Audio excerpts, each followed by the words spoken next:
రోజు రోజుకి గోల్డ్ రేట్లు పెరుగుతున్నాయి. తాకట్లో ఉన్న బంగారానికి వడ్డీలు పెరుగుతున్నాయని టెన్షన్ పడుతున్నారా? కొమ్మూరి గోల్డ్ వచ్చాక ఆ టెన్షనే పోయింది. Kommuri gold. Hi sir, welcome to our channel. Present మనతో పాటు దాము బాలాజీ గారు సీనియర్ జర్నలిస్ట్, వారితో ఒకసారి మాట్లాడదాం. నమస్కారం సార్. నమస్తే సార్, జగన్మోహన్ రెడ్డి గారు ప్రతిపక్షంగా ఫెయిల్ అయిపోయారని, అంటే పోరాడవలసిన ఏ అంశాలని కూడా ఆయన పట్టించుకోకుండా అనవసరమైన అంశాలనే తెరపైకి తెచ్చి ఫైట్ చేస్తున్నారని ఇప్పుడు ఎక్కువగా చాలా మంది అభిప్రాయపడుతున్నారు సార్. అంటే ఇప్పుడు ఆయన మావిగన్ అంశాన్ని తెరపైకి తీసుకొచ్చారు. అమరావతి రాజధానిగా ఆయన యాక్సెప్టే చేయట్లేదు. ఇది చాలా మందికి కామెడీగా అయిపోయింది. అంటే ఇప్పుడు మావిగన్ ఉంటే ఏంటి, అమరావతి ఉంటే ఏంటి, ఇదేమన్నా రాష్ట్ర సమస్య కాదు కదా అన్నట్టుగా కూడా మాట్లాడుతున్నారు. ఒకవైపు ప్రశ్నారావని అరుస్తాయిండు, దాన్ని కూడా ఎక్కువగా అంశం మీద అసలు మాట్లాడడం కూడా లేదు. ఇలా అంటే ఏది అవసరమో అదిగా పట్టించుకోకుండా అవసరం లేని వాటిని తెరపైకి తీసుకొస్తున్నాడు. ఆయన ఫెయిల్ అయిపోయాడని చాలా మంది అభిప్రాయపడుతున్నారు. అసలు అతని వ్యూహం ఏంటి, మరి అతన్ని ఎదుర్కోవడంలో కూటమి ఎటువంటి వ్యూహంతో వస్తుంది? ఆల్రెడీ ఆయన కామెడీ విలన్ గా ప్రొజెక్ట్ చేసే ప్రయత్నం కూడా చేస్తుంది. సో అదే ఎక్కువగా వర్కౌట్ అవుతుంది. సో ఇదే కంటిన్యూ అవుతే మరి ఏం జరిగే అవకాశం ఉంటుంది? ఇప్పుడు మామూలుగా 2 ఏళ్ల పైన దాటింది ఆంధ్రప్రదేశ్ లో కూటమి ప్రభుత్వం వచ్చి. అయితే ఈ కూటమి ప్రభుత్వానికి నిలదీయాల్సినంతగా నిలదీయట్లేదు, ప్రజా సమస్యల మీద పోరాడినంతగా పోరాడట్లేదు జగన్ గాని వైసీపీ గాని. కింది స్థాయిలో చాలా మంది వైసీపీ నాయకులు కూటమి ఎమ్మెల్యేలతో కుమ్మక్కైపోయి వ్యాపారాలు చేసుకుంటూ మంచిగా ఉంటున్నారు. సో జగన్ ప్రతిపక్ష పాత్ర గట్టిగా చేయట్లేదు అని ఒక వాదన వినిపిస్తుంది. మనకి ఇక్కడ చూస్తే బీఆర్ఎస్ ఎంతో కొంత పోరాడుతుంది, దాంతో పోలిస్తే అక్కడ వైసీపీతో పోలిస్తే వైసీపీ చేయట్లేదు. పైగా అనవసరమైన ఇష్యూ ఆల్రెడీ తనకి తలనొప్పి తెచ్చింది. ఎన్నికల్లో 2024 ఎన్నికల్లో ఓటమికి one of the reasons Amaravati issue. 3 రాజధానులు, ఆ 3 రాజధానులు అనేది కామెడీ అయిపోయింది. కన్ఫ్యూజ్ అయ్యారు జనాలు. సో అది తీసుకొచ్చి అనవసరంగా అమరావతినే రాజధానిగా ఉంటే ఆయనకు పోయేదేమీ లేదు. ఎలాగో చంద్రబాబుకి చెడ్డ పేరు వచ్చేది. చంద్రబాబు సరిగా అక్కడ డెవలప్ చేయట్లేదు, పేరుకి సింగపూర్ అంటున్నాడు, న్యూయార్క్ అంటున్నాడు, కానీ అమరావతిలో బేసిక్ ఇన్ఫ్రాస్ట్రక్చర్ డెవలప్ చేయలేదు, కంపెనీలు రావట్లేదు, జనం లేరు. ఇవన్నీ ఫోకస్ చేస్తుంటే జగన్కి పేరు వచ్చేది. అది కాకుండా అసలు 3 రాజధానులు తీసుకురావడం వల్ల నెగిటివ్ అయింది. ఇప్పుడన్నా సైలెంట్గా ఉన్నాడా? మళ్ళీ వచ్చి మావిగాన్ పేరే కామెడీగా ఉంది. రెండోది మావిగాన్ అంటే ఏంటి, మచిలీపట్నం, విజయవాడ, గుంటూరు. ఆల్రెడీ ఇవన్నీ కూడా సిఆర్డిఏ పరిధిలోకి చాలా భాగం వచ్చేస్తాయి. సిఆర్డిఏ పెడితేనే ఇది పెద్ద భాగంలోకి గ్రేటర్ అమరావతిగా మారుతుంది. ఈయన కొత్తగా తీసుకొస్తున్న కాన్సెప్ట్ కూడా ఏమి లేదు ఇక్కడ. గ్రేటర్ అమరావతిని చెప్తున్నాడు అతను ఇండైరెక్ట్ గా. సో అనవసరమైన కెలుపుకోవడం తప్ప అదేమి స్టేట్ వైడ్ కూడా. ఇప్పుడు నేను చిత్తూరులో ఉంటాను, అంటే మా చిత్తూరు జిల్లా, నేను ఉండేది హైదరాబాద్ అనుకోండి. చిత్తూరు జిల్లా వాళ్ళకి అమరావతి ఉంటే ఏమి, మావిగాన్ ఉంటే ఏంటి, వాడికి పెద్ద ఇష్యూ కాదు అది. అలాగే మిగతా జిల్లా వాళ్ళకి పెద్ద ఇష్యూ కాదు. మావిగాన్ అంటే ఆ ప్రాంతంలో ఉండే వాళ్ళకి ఇష్యూ. సో దాన్ని రేపు నెక్స్ట్ దాని చుట్టూనే ఎలక్షన్లు జరుగుతాయని దీంతో అందరూ కూడా దాని మీద పోలింగ్ పెట్టడం మొదలు పెట్టారు. సో ఇప్పుడు వైసీపీలోనే ఈ కన్ఫ్యూజన్ ఉంది. మావాడు ఎందుకు మావిగాన్ని అని ఈ ఐడియా పట్టుకొని తిరుగుతున్నాడు అంటే ఎవరికేం అర్థం కాలేదు. అంటే విత్ ఇన్ ద వైసీపీలో కూడా ఎడ్యుకేట్ చేయలేదు. మన వ్యూహం ఒక ఇంపార్టెంట్ రేపు ఎలక్షన్ లో ఇదే కీలక అంశంగా ప్రకటించినప్పుడు వైసీపీలో ఉండే కేడర్ అంతా కూడా దానికి ప్రిపేర్ చేయాలి. ఇది కీలక అంశంగా ఉండబోతుంది, దీన్ని మనం జనంలోకి ఎలా తీసుకెళ్ళాలి, ఈ వ్యూహం ఏమి కనబడట్లేదు. సో వైసీపీ వాళ్ళే కన్ఫ్యూజన్ లో ఉండే పరిస్థితి. ఇక నెక్స్ట్ ఏంటంటే రాష్ట్రంలో అనేక సమస్యలు ఉన్నాయి. ముఖ్యంగా ఎమ్మెల్యేల అవినీతి మీద ఎక్కడ చూసినా మాట్లాడుతున్నారు. ఈ కూటమి ఎమ్మెల్యేలు డబ్బు సంపాదనే ప్రధాన ధ్యేయంగా మారిపోయిందని కూడా చాలా మంది విమర్శిస్తున్నారు.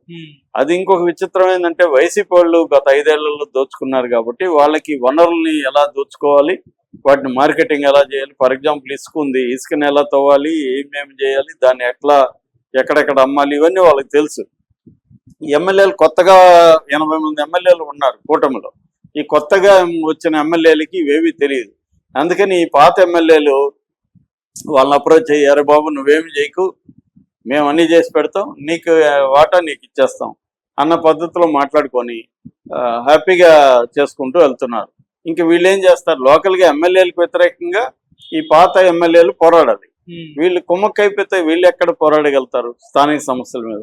అప్పుడప్పుడు జగన్ రావడం, ఏదో కొన్ని ఇష్యూస్ మీద జనాల్లోకి రావడం, హడావిడి చేయడం, వెళ్ళిపోవడం అనేది తప్ప కన్సిస్టెంట్గా ఈ ప్రభుత్వ మీద ప్రజా వ్యతిరేక విధానాల మీద కానీ, హామీలు నెరవేర్చడం పోవడం మీద కానీ, ప్రజా సమస్యల మీద కానీ, అభివృద్ధి ఇన్ఈక్వల్గా ఉందనే దాని మీద కానీ, పోలవరం ఇష్యూ మీద కానీ, తర్వాత వైజాగ్లో స్టీల్ ప్లాంట్ ప్రైవేటీకరణకు సంబంధించి కానీ అనేక ఇష్యూలు ఉన్నా కూడా వాటిని కన్సిస్టెంట్గా జగన్ పోరాడట్లేదు అన్న ఒక ఇమేజ్ అయితే జనంలోకి వెళ్తుంది. మరోపక్క సాయి కృష్ణ ఇష్యూని అయితే గట్టిగానే తీసుకురాగలిగారు, ఆ మేరకి జగన్ చేయగలిగాడు. అయితే తర్వాత వచ్చిన రావణ్ ఇష్యూ గత 4-5 రోజులుగా నడుస్తుంటే దాన్ని మంచో చెడ్డ ఏదో ఒక వెర్షన్ తీసుకోవాలి కదా. అంటే రావణ్ మీరు సపోర్ట్ చేస్తున్నారా? కనీసం ఇప్పుడు ఒక వ్యక్తిని ఇలాగా స్టేషన్లు తిప్పడం కరెక్ట్ కాదు, మా వాళ్ళని కూడా ఇలాగే తిప్పారు అని చెప్పి కనీసం వాళ్ళని చాలా మందిని ఇలాగే తిప్పారు, స్టేషన్లకు కొట్టారు. ఆ ఇష్యూల మీద కూడా వీళ్ళు పోరాడచ్చు. అవి కూడా ఏం పెద్దగా పోరాడలే. నిజానికి వైసీపీ సోషల్ మీడియాకి సంబంధించి చాలా మంది మీద కేసులు పెట్టారు, చాలా మందిని పోలీస్ స్టేషన్కి తీసుకెళ్ళి కొట్టారు. ఈ ఆరోపణలు అంతా వచ్చాయి. వాటిని లీగల్గా హెల్ప్ చేస్తున్నారు అంత తప్ప ఆ ఇష్యూల మీద గట్టిగా పోరాడడం అనేది చేయట్లేదు. సో ఇలాగా అనేక ఇష్యూలు ఉన్నప్పటికీ అవన్నీ పక్కన పెట్టి ఈ పనికిమాలిన మావిగన్న కాన్సెప్ట్ తీసుకొచ్చి దీన్ని కేంద్రంగా ఎన్నికలు జరుగుతాయని చెప్పడం అంటే అది స్టేట్ వైడ్ ఇష్యూ కాదు. ఆల్రెడీ అమరావతికి జగన్ యాంటీ అనే ఒక ఇది ఉంది. ఇప్పుడు అమరావతికి చంద్రబాబు మీదనే తెలుగుదేశంలోనే విమర్శలు ఉన్నాయి. ఎందుకంటే లోకేష్ ఎక్కువగా వైజాగ్ని పట్టించుకుంటున్నాడు, అమరావతిని పట్టించుకోలేదు. అమరావతికి పెద్ద కంపెనీలు ఏం లేవు, ఏవో కొన్ని హాస్పిటల్, ఎడ్యుకేషన్ ఇన్స్టిట్యూట్ ఇలాంటివి తప్ప పెద్ద కంపెనీలు ఏం లేవు. వర్క్ కూడా స్పీడ్గా అనుకున్నంత వేగంగా జరగలేదు, అక్కడ అవినీతి జరుగుతుంది. ఇలాంటివన్నీ తెలుగుదేశంలో ఉండే కొంతమంది కూడా తెలుగుదేశాన్ని ప్రేమించే వాళ్ళు, అభిమానించే వాళ్ళు కూడా కామెంట్లు పెడుతున్నారు.